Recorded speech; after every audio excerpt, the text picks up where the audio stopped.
When World War II ended, Europe was supposed to heal. Cities were broken, borders were shattered, and millions hoped for a future free from fear. But while the guns fell silent, a new division quietly began to form. It wasn't built overnight, and it wasn't made of concrete yet. It was political, ideological, and invisible. And soon, the world would know it as the Iron Curtain. As Allied forces pushed Nazi Germany back, the Red Army advanced from the east. By the time the war ended, Soviet troops occupied much of Eastern Europe. To Joseph Stalin, this was protection. The Soviet Union had been invaded twice in 30 years, and security meant control. To the west, however, it looked like expansion. Nations that had hoped for freedom found themselves under new influence. At wartime conferences, leaders spoke of democracy and free elections, but the meaning of those words differed greatly on each side. In Eastern Europe, communist governments loyal to Moscow began replacing democratic systems. Opposition leaders disappeared,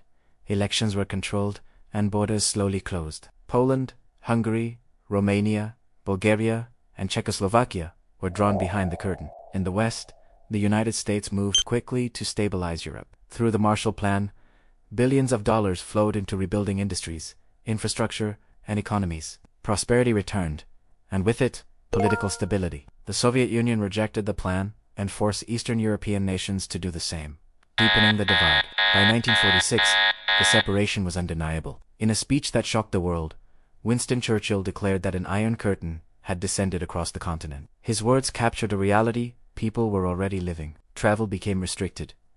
Information was controlled. Families were split overnight. Europe was no longer one continent. It was two opposing worlds. Germany became the ultimate symbol of this division. Once the heart of Europe, it was now carved into zones controlled by the Allies. Berlin, deep inside Soviet territory, was split as well. Tension escalated when Stalin blockaded West Berlin, attempting to force the West out. The response came from the sky. For nearly a year, American and British planes supplied the city with food, fuel, and hope. The blockade failed, but the message was clear. Europe was officially divided.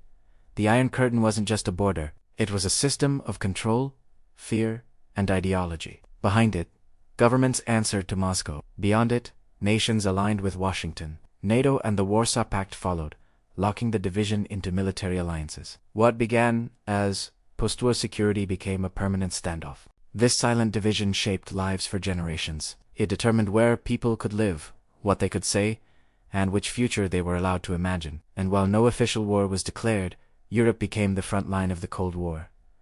The Iron Curtain did not fall from the sky. It rose from fear, mistrust, and the unresolved wounds of World War II. And once it descended, the world would never be the same again.